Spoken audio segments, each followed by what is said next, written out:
Hey everybody, how are you doing? I hope that the last 2 days we've just been giving you a lot of information that you're able to take advantage of. And when I give information, I don't want you to feel like you have to go through each step by step like it's an instruction manual. What I want you to do is, the goal of the workbook that I'm giving you is that I want you to be able to go through that workbook and say to yourself, okay, I can look at it and say, what can you easily manage today or this week or this month? I want it to be more about you. Hey Britt, I want it to be more about you and what you're able to do, not about you need to do this because it says checklist at the top. I say checklist, but it's not that do this or die type thing. It's really for you to be able to go through and say, okay, if I want to master this, these are the things that I need to think about. And right now, my brain can only handle 2. Perfect. And that's all you're going to focus on. And when your brain masters that, then you can come back to that particular checklist. Make sense? Okay, so today I'm going to be kind of passionate today because I absolutely hate dieting. I absolutely hate it. I dieted for so long and I finally just broke up with dieting. It was horrible. And dieting, it's seductive. It's that boyfriend of yours who tells you that he loves you and then cheats on you with your best friend. That's what a diet is. It's that guy. And I want you to break up with that guy. I want you to finally be like, we're done. I'm over you. And the thing about diets is that everyone's looking for the perfect one, the perfect diet that's going to be best for them. And I got to tell you, and I don't mean to sound discouraging. This is totally going to be an encouraging video. There is no perfect diet for you. You going to going to Amazon and Googling like the #1 New York Times best-selling diet. It's going to work for you for a while, right? It's going to work for you for a while. And then at some point, it's not. At some point, you're going to be bored with what you're eating. You're going to show up someplace and be like, what the fuck do I eat? Because it's not on the plan. Or you're going to no longer see progress. Hey, Sylvia, how you doing? You're no longer see progress, and then you're going to be off to the next diet, then off to the next diet. And you're never going to get to the point where you learn how to eat. And one of my biggest goals when I work with my clients is teaching them the how. How do you eat for you? Because when you learn to eat for you, boom, the world opens up. It's like sleeping. No one taught us how to sleep, right? We just knew you lay down and you go to bed. And then we learned creature comforts. Some people like 2 pillows when they sleep. Some people like no blanket when they sleep. Some people need to have their feet out. That's the kind of thing where you make those little tweaks, but everyone sleeps in their own different way. Some people take over the whole bed. That's what my husband says, but I don't know, I'm sleeping. But we all have our own little tweaks that we make to it. And it's not just blindly following this plan. And typically what in this whole kind of internet world, it makes me frustrated when you see these girls on Instagram or Facebook, posing provocatively in their thong and be like, if you do this, you could be in your thong too. Well, for us fitness professionals, let me just tell you, you will never see me posing in a thong. That's just not how I roll. And just because what she does works for her, maybe, doesn't mean it will work for you. And I'm going to be brutally honest. I'm friends with a lot of fitness models. And I say that not to be braggy. I say it because I know what they do. And I have one friend who's been on the cover of Oxygen numerous times. That chick works out 3 times a day. And if you think that she's going to sit down to have a pint of ice cream or have multiple glasses of wine, you bet your sweet ass that's not going to happen. So if you want to live a life, you got to break up with dieting. And that means that you kind of have to find, I don't like to use the word balance, but I like to find like a pendulum. You know, like a pendulum can swing wildly, or a pendulum can swing in a controlled motion. And that's what I want you to think about. You want to be, eating and exercising in this controlled motion, not, oh my God, I ate so much, I need to go to the gym. Or, oh my God, I ate so much, I can't eat that much today. That's short-term thinking. I want you to play the long game. I want you to think about I've used the expression before, a marathon. I want you to think I'm at mile 1 and your mile 26 is when you're dead. That's what I want you to think about when you're thinking about dieting. So the biggest thing is forget about those short-term fixes. Short-term fixes don't work. You know, I always hear about the, you know, getting off sugar, getting off carbs, getting off fats. Like, I mean, it's just like dumping all of these food groups. And unless you know specifically that you have a problem with it, why would you dump a food group? Just because someone told you, oh yeah, I've dumped sugar, it's just so bad for you. Sugar's not bad for you. It's excess sugar is bad for you. Excess food, excess anything is bad for you. You know, it's finding out what's going to work for you. And so many times, you know, I see the juice cleanses, I see the detoxes, I see all this stuff, and I was like, that's a short-term fix. What is going to happen after that 30 days? What's going to happen after those 48 hours? What's your plan for the rest of your life? Are you always going to hop? And that's stressful. That's stressful for me. Isn't that stressful for you? So think about what's the long game. And here's the thing I know about you guys. You already know so much stuff. You have the knowledge. I know it. But it's having the patience. And trust me, right now I'm working on some things with my health and I don't have the patience. For 4 weeks, and actually I'm lying, for 4 months, vegan, 4 months, no alcohol, 4 months, no treats. So that for me was like, that was my goal. That was my long term. It's like, I need to figure out what's going on with my body. Just now I'm able to reintroduce some foods, but it's slowly. So, you know, I just had a piece of fish. I haven't had fish in 4 months and it tasted pretty good. But it's like really figuring out, like, yeah, if you want to pull all that stuff out of your diet, great. But why? Not just because you read a book. It's because you're trying to figure out what's going to work for your body. But you also have to have the patience to know that it might be 4 months, it might be 6 months, it might be a damn year before you're able to find that swinging pendulum. And are you willing to put in the work to get that? Because I tell you, once you get to the other side, you never think about, oh my God, I ate too much. Oh my God, I need to do this. Oh my God, I just need to do that. Exactly. Oh my God, Sylvia, I'm going to come through the computer and make out with you. Exactly. It's really taking it step by step. And one of the things I've had to do over the last 4 months, and let me tell you, it's been really challenging for me because I hate doing it, logging my food. Literally logging my food. If you talk to me, I could tell you meal for meal what I had, but sitting down and logging it, that has just been a pain in my rump shaker. But that's the only way someone else is going to be able to help you and kind of get guidance into what's actually going on with you. The other thing I want to talk about is calorie counting. I haven't counted calories in a million years. I find that it puts people in a box. And everyone wants to be in this box. And I find that calorie counting, why I don't, yes, exactly. I love the Fitbit, you know, for food, for sleeping, for steps. I love it. I stopped calorie counting because there's calories, your body doesn't process the same calories the way you think it does. Everyone has a different height, everyone has a different weight.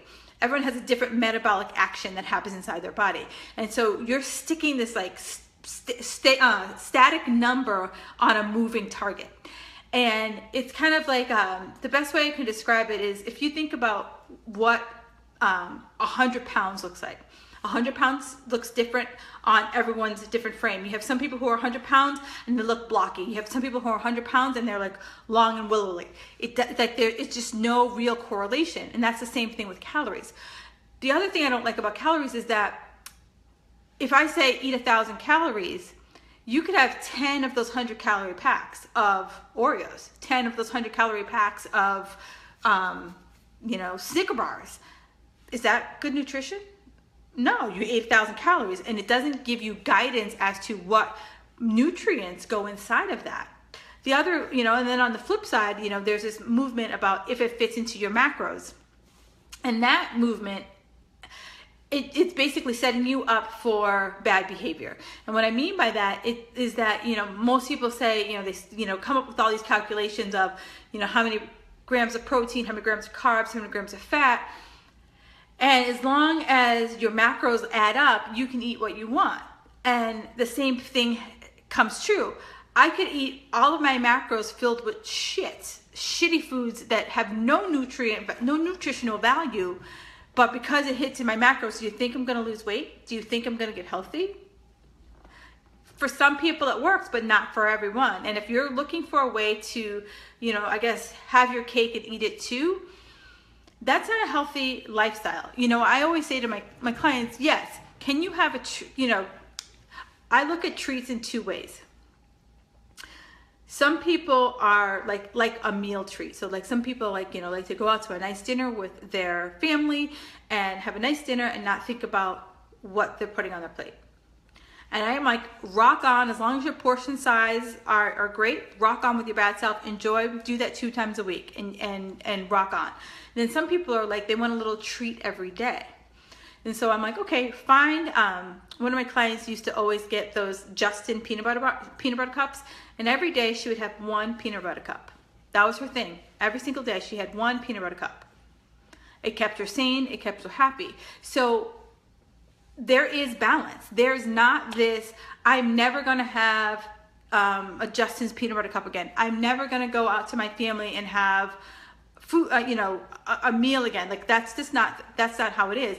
What it is being able to live in this pendulum and not be like, oh my God, I am, eating and drinking like a Viking, and then I'm depriving myself because I lost my damn mind.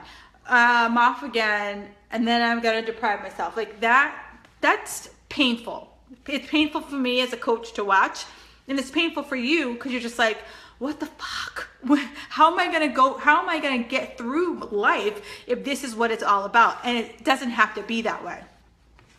And the biggest thing I always tell people is meal prep. And now, you see people, post pictures of their meal prep. I never prepped more than just my lunch. I wanted to easily be able to come home from work, grab some stuff, put it in some Tupperware, and be ready to go. I always made my dinner fresh, but my meal prep literally took me an hour. Nowadays, it's so much easier. Like there's Delish and Tasty. They have like great videos of like 1-pan meals. And so right now what I've been doing is every week I go to this grocery store and I buy a ton of vegetables, pre-cut. I don't chop. I don't do any chopping. I let someone else chop for me. And I'll buy some butternut squash. I'll buy some zucchini. I'll buy some mushrooms. And I literally put that on a pan, sprinkle it with a little olive oil, some salt and pepper, throw it in the oven for 30 to 40 minutes. At the same time, I like to grill. So I go down to my grill. I put some chicken on there, grill my chicken. At the same time, I'm making my dinner. Boom, boom, boom. Within an hour, I have lunch for a week. Plus, I'm having my Sunday dinner. And I just make it so simple and easy. I also like take half of that, depending on what I'm making, I take half of it and I can freeze it for the week. But I'm always thinking like, what can I do for lunch and make it quick and easy so I always have something to grab. I know that some of you always think about cravings, and yeah, cravings are real, but I think some cravings are habitual. And what I mean by that is like, oh my God, I have my period, so I have to have chocolate. Oh my God, I have my period, so I have to have chips. That's you telling yourself that you have to. It's a matter of just reprogramming yourself when it comes to that time of the month. And I'm not saying that your hormones don't, talk to you, but I also think that sometimes we talk to our hormones more than our hormones talk to us in those instances. But, a lot of times when you have cravings, it could just be like certain times of the day. And I think I touched on this on one of the days where I have a client who like, if she gets her kids in bed, like by 8 o'clock and she has like, plenty of time before she's going to bed, she looks at that as oh my gosh, I'm going to eat something. And that's more of a trigger than anything for her to eat. So with cravings, I always say to people, I want you to sit down for 5 hot minutes, shut your eyes, And I want you to think about a color. I don't care what the color is, red, purple, green. I want you to think about that color. And when I close my eyes, I'm like, okay, I see red. Then I start thinking about what's associated with red. So I just think of, like, you know, sunsets. I think of cars. I think of street signs. And I just sit there and I think about the color red, and like for 5 minutes. And then if I'm still thinking of that food, you know, you could be like, the whole time you could have been thinking of red foods. You're like red hots, red cinnamon candies, Swedish fish. But just think, you know, kind of like get yourself out of that state of the craving, and then see if that helps you. The other thing is, if you have like a sweet craving, you know, fruit, you know, think about a sweet fruit. So like a pineapple or a mango or a papaya. Sometimes an apple does the trick. If you're like a salty person, you know, cucumbers with actual sea salt on them, or balsamic vinegar is a good salt craving crusher. And then also you have nuts, but be careful with nuts, because some people can down a whole jar of nuts without even thinking about it, and they're very nutrient dense. And you know, the other thing people say about dieting is that they have no willpower. No one has willpower. Willpower is like, one of my mentors says it best. Willpower is like a battery. You can only use it until your battery is exhausted. Exactly. Yeah, Sylvia. Yes. Not enough protein. Sometimes people have cravings when there's not enough water. They don't have enough water. And so when my clients have cravings, I will ask them questions of, you know, I look at the food journal and I'm like, all right, you know, how much food, you know, how much did you eat? You know, how much protein did you have? Did you have enough? Did you have enough to eat? And sometimes, this will go off a little track, but then I'll come back. Sometimes what I find is people don't eat enough. And, you know, especially if you're active. So like, you know, for example, you did like a strength training workout, and you also did cardio, and then you also ate like a bird, you're probably gonna have more cravings, because your body's like, hey, we did some work, I'm hungry, bring it on.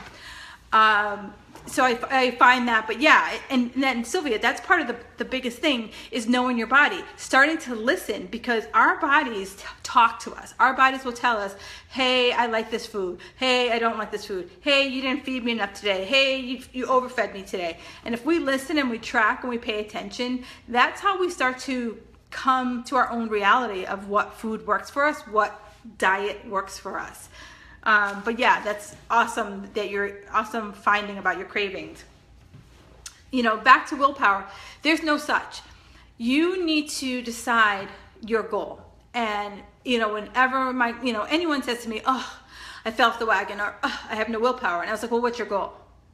And, you know, 9 times out of 10, I get the hell? Look, because if I know what my goal is, you know, then I always have that question, is this going to bring me towards or away from my goal? And so right now, my goal is I'm going on vacation. So if I know that I'm going on vacation, then I'm like, okay, is it bringing me away from my goal? And that's why I always have people have goals. It's kind of like, if you're an entrepreneur, you have a goal for your business. You know, there's no one saying like, I'm just in business to business, and if I make money, I make money. No one's ever saying that. You're like, hey, for the month of June, I'm making, you know, $5,000. And for the month of December, I'm going to make 20 grand, and by the end of the year, it's going to be X number of dollars. Like, we're always striving for something, and the same thing has to be about your health, because that's what keeps you on track. That's how you know, am I heading down the road towards my goal, or am I like off on some side road, you know, in some rest area waiting for further instruction? The other thing is, be prepared. I can't express enough that, you know, a lot of times people will be like, oh, I was out and I didn't expect to go out for blah, blah, blah. And then next thing you know, blah, blah, blah, blah, blah. And I'm like, always be prepared. So there's always in my bag, there's always a protein bar in my bag, or a shake canister in my bag. A handful of nuts. I always buy like the little packet of nuts. But there's always something in my bag, so that when I think I'm going to be out for like an hour or two, and then, you know, the day gets away from you, I always have something so that you're not tempted to like pull into the drive-through and buy whatever it is. You know, just always be prepared. Like, think about being like that Girl Scout. Just always be prepared. And then, you know, just the goals. Like we talked about goal setting yesterday. So if you haven't had a chance to look at that video, go back and check it out. But it's like, really, goals drive you. You know, really, goals are like that carrot that are in front of you. And, you know, I'll leave you with this last thought for today. One of my, I remember I was going to a training about, you know, how do you motivate your clients? And one of the trainers in the course said, people are either motivated by rewards or consequences. And so you need to know what you're motivated by. And so if you're motivated by rewards, then you will set up a series of reward systems for yourself. Hey Hope, how are you? You set up a series of reward systems for you. So for example, if you said, I'm going to work out three times this week, then, you know, on Saturday, you're like sitting in the chair getting a mani-pedi and be like, hey, because I worked out 3 times a week, I'm getting myself a mani and a pedi. But if you said, I'm going to work out 3 times in a week and you didn't, then she talked about one of her clients would leave money on the street. So like she would, you know, pick a number that, you know, a monetary amount that would hurt. And she would just literally like lay it on the street and she would just put it out there. And like, so say it was like $25. So if she didn't go to the gym 3 times a week, she would put $25 out on the street for someone to have. And that was her consequence for not hitting the gym. So you have to decide, are you a rewards driven person or a consequence driven person? And, you know, I know for me, I go to a spin class, and if I don't cancel by 5 o'clock the night before, I got to pay $50. You bet your sweet tushy, I'm always like, wait, am I going to be able to go to class tomorrow? Okay. And when the alarm goes off at 5 o'clock and I'm like, do I want to go? It's so snuggly in here. I'm like, $50 and I'm up. You know, so I'm motivated by consequences. I like rewards too, but consequences are more so than rewards. So that's all I got for you today. Tomorrow is all about exercise. Talking about working out, you know, what workouts to do, working out before, you know, doing strength training before, doing strength training after. Should you strength train? Is just cardio okay? So we'll talk about all that good stuff. If you have any questions about that, for sure, leave me a comment. Also, I am going to ask you, if you are missing a workbook, please, please, please, I just need your email address and I will email that out to you so that every day you get the workbook. So if you have any questions, I'm just going to hang out for like another 30 seconds or so, and then I will chat with you guys tomorrow.